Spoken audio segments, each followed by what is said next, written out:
தமிழகத்தில் எவ்வளவோ கட்சிகள் இருக்கு.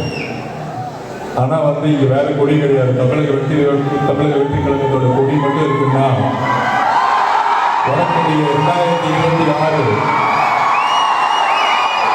தலைவர் விஜய் அவர்களுடைய ஆட்சி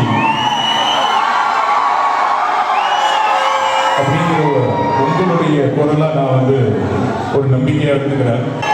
தமிழகத்தில் எவ்வளவோ கட்சிகள் இருக்கு.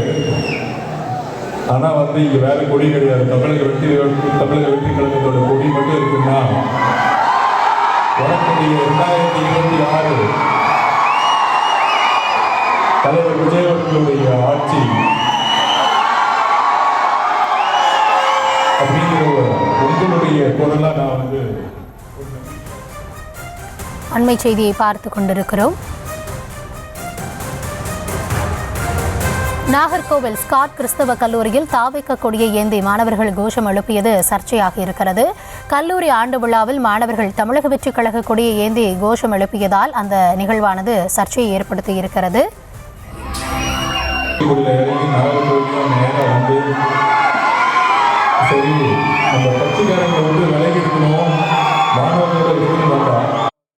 கொடி கிடையாது. தமிழக வெற்றி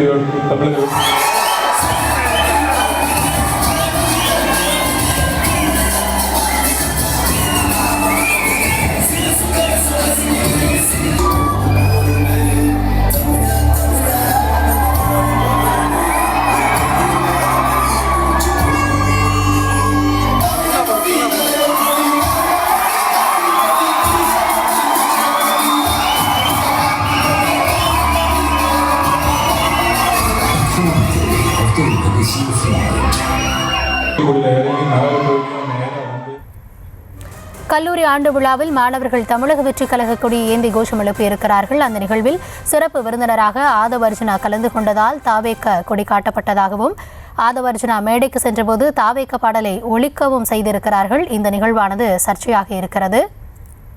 இதுகுறித்த விரிவான விவரங்களுக்காக இணைகிறார் எம்முடைய செய்தியாளர் சதாம். கூடுதல் விவரங்கள். வணக்கம். அதாவது நாகர்கோவில் தனியார் கல்லூரி விழாவில் தாவேக கட்சி பாடலை ஒளிபரப்பி ஆதவர்ஜுனா வரவேற்று நடிகர் விஜய்க்கு ஆதரவு அழகை கிளப்பிய கல்லூரி கன்னியாகுமரி மாவட்டம் நாகர்கோவில் அருகே தனியார் கல்லூரியில் 132வது ஆண்டு விழா கடந்த 2 நாட்களாக நடைபெற்று வருகிறது. அதன் தொடர்ச்சியாக இன்று நடைபெற்ற தாவேக தேர்தல் பொதுச் செயலாளர் ஆதவர்ஜுனா சிறப்பு விருந்தினராக பங்கேற்றார். அவர் கல்லூரி அரங்கத்தில் நுழையும் போது மாணவர்கள் சிலர் தாவேக கட்சியை கொடியை ஏந்தி உற்சாகத்தை வெளிப்படுத்தினார். அது மட்டுமல்லாமல் மாணவர்களின் நடிகர் விஜயின் கட்சிக்காரர்கள் இருக்கிறார்கள் என்பதை வெளிக்காட்டிய அதே தருணத்தில் அதற்கு ஒரு படி மேலே போய் கல்லூரி நிர்வாகம் நடிகர் விஜய்க்கு ஆதரவாக இருப்பதை வெளிக்காட்டும் விதமாக செயல்பட்டுள்ளது. அதே போல ஆதவர்ஜுனா மேடையை நோக்கி சென்று கொண்டிருக்கும் போது தாவேக கட்சி பாடலை ஒளிபரப்பி அவரை வரவேற்றது கல்லூரி விழாவில் சிறப்பு விருந்தினராக பங்கேற்று செய்து அவரது கட்சி பாடலை ஒளிபரப்பி பரபரப்பு ஏற்படுத்தியுள்ளது. கல்லூரி நிர்வாகத்தை நோக்கி அரசியல் விமர்சன பார்வையும் திரும்பியுள்ளது.